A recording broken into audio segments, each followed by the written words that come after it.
बलात्कार के, सामूहिक बलात्कार के, हत्या के 11 अभियुक्तों की रिहाई जो गुजरात सरकार ने की, 15 अगस्त के दिन की, अमृत महोत्सव के दौरान की, सरकार द्वारा लिए गए इस अप्रत्याशित निर्णय पर कुछ नए तथ्य आपके सामने में लाया हूं और उन तथ्यों के आधार पर कुछ नए सवाल भी खड़े होते हैं।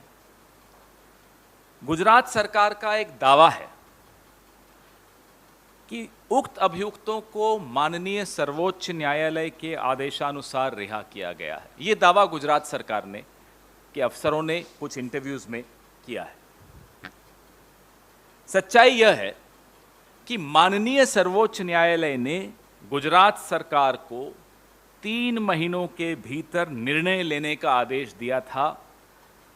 सर्वोच्च न्यायालय ने निर्णय क्या होना चाहिए, क्या निर्णय होगा, उस पर कोई टिप्पणी नहीं की थी, उस पर कोई आदेश नहीं किया था।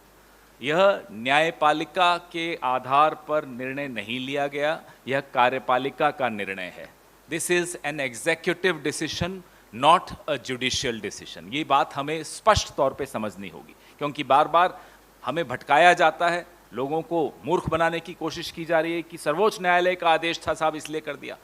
तथ्य नंबर 2, गुजरात सरकार के अनुसार रिहाई का निर्णय 1992 की जो क्षमादान की नीति है और रिहाई की नीति है, रेमिशन की जो नीति है, उसके आधार पर लिया गया। अब इस पर आते हैं। 1992 की जो रेमिशन की नीति है, आप या मैं, कोई भी आज गुजरात सरकार की वेबसाइट पे जाकर ढूंढ के बता दे, मैं मान जाऊंगा। 1992 की नीति आपको वेबसाइट पर नहीं मिलती। आरटीआई के सेक्शन 4 के अनुसार ये तमाम नीतियां वेबसाइट पे होनी चाहिए। क्यों नहीं है? इसलिए नहीं है, और ये बहुत चौंकाने वाला तथ्य है कि यह नीति, जिस नीति के पीछे छिपकर गुजरात सरकार कह रही है हमने इन 11 बलात्कारियों को रिहाई का आदेश दिया, 1992 की वो नीति 8 मई 2013 को गुजरात सरकार द्वारा समाप्त कर दी गई थी। तब मुख्यमंत्री नरेंद्र मोदी थे। 8 मई 2013 को शासनादेश द्वारा, वो शासनादेश विनीत जी आपको शेयर कर लेंगे, शासनादेश द्वारा 8 मई 2013 को 1992 की वो नीति गुजरात सरकार ने समाप्त कर दी। तो ऐसी नीति जो है ही नहीं, उस नीति के आधार पर आप 11 बलात्कारियों को, 11 हत्यारों को क्षमादान दे देते हैं और रिहाई कर देते हैं। यह बहुत चौंकाने वाला तथ्य है। तीसरा तथ्य,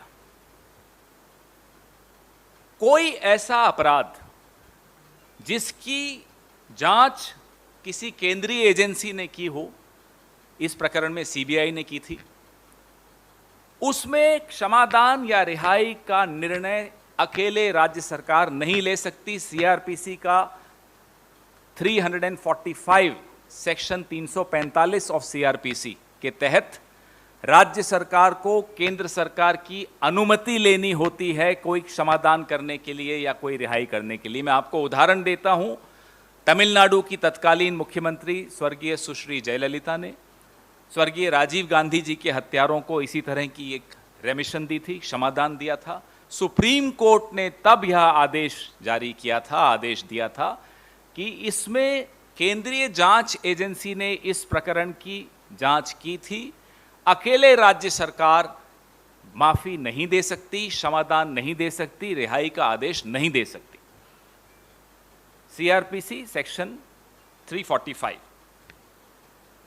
हम प्रधानमंत्री से और गृह मंत्री दोनों से, दोनों गुजरात के हैं, यह जानना चाहते हैं क्या गुजरात की आपकी भारतीय जनता पार्टी सरकार ने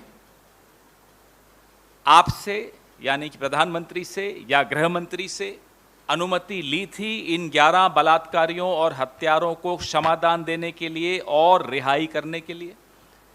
अगर दी थी तो साझा करिए, सार्वजनिक करिए, ताकि लोगों को आपके खोखले शब्दों का अर्थ समझ में आ जाए जो आपने लाल किले की प्राचीर से बोले थे, नारी शक्ति, नारी सम्मान, नारी सुरक्षा। और अगर नहीं दी थी तो हम यह जानना चाहते हैं प्रधानमंत्री जी से और गृह मंत्री जी से कि आप गुजरात के मुख्यमंत्री के खिलाफ क्या कार्रवाई करने जा रहे हैं इस गैर कानूनी काम को अंजाम देने के आरोप पर। या तो आपसे अनुमति ली थी या आपसे अनुमति नहीं ली थी, स्पष्ट कीजिए, देश जानना चाहता है। और अगर नहीं ली थी तो देश यह भी जानना चाहता है आप अपने मुख्यमंत्री के खिलाफ क्या कार्रवाई करने वाले हैं, आप गुजरात सरकार के खिलाफ क्या कार्रवाई करने वाले हैं। और एक सवाल गुजरात के मुख्यमंत्री से भी है, जो जेल एडवाइजरी कमेटी है उसके सदस्य कौन कौन हैं, जिन्होंने सबसे पहले यह अनुशंसा की थी कि इन 11 हत्यारों और 11 बलात्कारियों को क्षमादान मिले, इनकी रिहाई हो। जेल एडवाइजरी कमेटी के सदस्य कौन कौन हैं, उनकी अनुशंसा कब आई थी और क्या थी।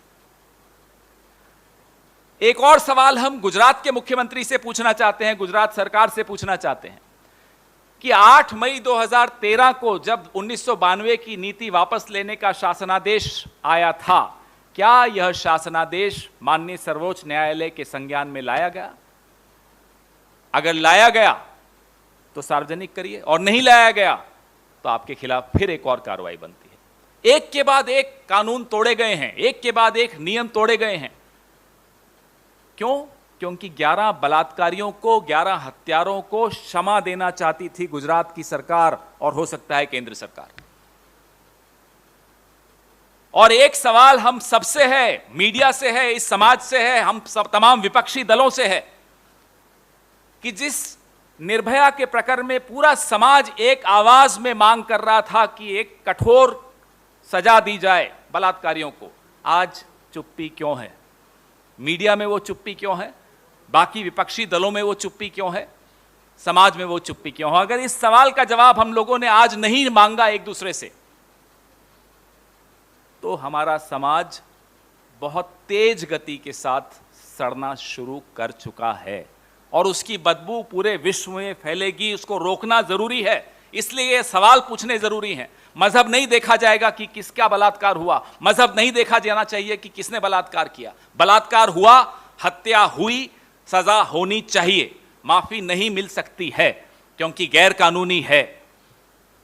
यह महत्वपूर्ण सवाल है, महत्वपूर्ण मुद्दे हैं। आज जो भी मजहब देखकर चुप हैं, वो प्रधानमंत्री हो, कोई और विपक्षी दल हो, संविधान पढ़ लीजिए। यह देश संविधान पे चलता है, सरकारें संविधान पे चलती हैं, सरकारें जाति और मजहब देखकर नहीं चलती।